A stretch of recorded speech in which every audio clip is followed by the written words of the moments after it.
Do you remember when in every newspaper, whatever their particular brand of politics, they always labelled Nigel Farage as a complete, utter lunatic and a right-wing fringe idiot? Well, not anymore, it seems. From the express.co.uk, Nigel Farage, it costs £55 million a day to be an EU member, and for what? So here's what Nigel had to say. Nick went with the line that we hear from the pro-EU establishment, including David Cameron, that Britain isn't big enough to survive the world stage as a self-governing, independent country.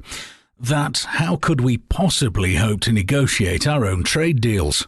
I responded to Nick that this pessimistic mindset was absolutely ridiculous. I pointed out that we are the fifth largest economy in the world and that Iceland, with a population of 320,000, had just signed a trade deal with China. I said that if they were big enough to do this, and if Switzerland had more free trade agreements than we did as EU members, I was absolutely certain that we were big enough to strike these kind of exciting global trade deals outside the EU. But then something struck me. I realised from the tone of Mr. Clegg's voice that what he actually meant was that he didn't think we were good enough. Our pro-EU political class don't think we're good enough to make our own laws, run our own country, and to act in our own national interest. Rather than the UK negotiating our own trade deals with the interests of this country front and centre, the pro-EU establishment would rather that the EU do it on our behalf. It's a very good thing that in 1940 we had politicians with genuine patriotic courage. This time, it's not the politicians that can save this country, but the people, if they have the self-confidence and believe in Britain. The Britain Stronger in Europe campaign has already spent a large sum of money delivering 10 million leaflets to households across the country. They too have clearly caught the pessimistic Clegg bug. Their whole campaign is based on saying that without the EU, and they always seek to mislead people by calling it Europe, we would not be able to trade, that we would suffer and we would diminish the nation. They are using a series of threats to make you think that you're not good enough and we're not good enough to survive on our own. They clearly do not believe in our country's ability to be an independent, self-governing nation. Well, I jolly well do. Our campaign to leave the EU is based on fact. It costs £55 million every single day to be a member of this European Union. Our Parliament is no longer sovereign, and a majority of our laws are made for us by the EU.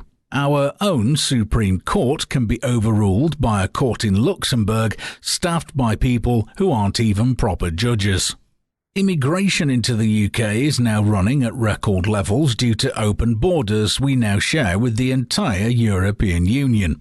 Our political class have talked about controlling migration and bringing down numbers, but the truth is that they've handed control of our borders to the EU, and we now cannot control who comes to Britain, nor how many. We also have the ridiculous notion that EU membership is required for trade. Just look around the world.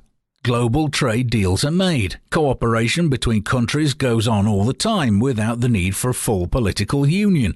The notion that we need to be in the EU to trade with other European countries is self-evidently untrue. All I'm really asking is for the UK once again to become a self-governing, independent country.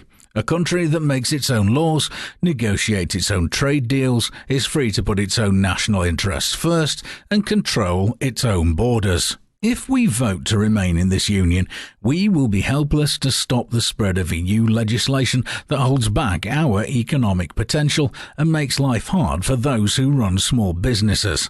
If we remain in this union, we will be even more vulnerable to terrorism and to the kinds of scenes we saw in Cologne on New Year's Eve. The logical, practical and safe thing to do is to cut our ties with a failing political union and take back control of our lives. All it needs to defeat the big banks, the vested interests in the big businesses and our craven politicians is for you to believe in Britain and vote to leave this European Union.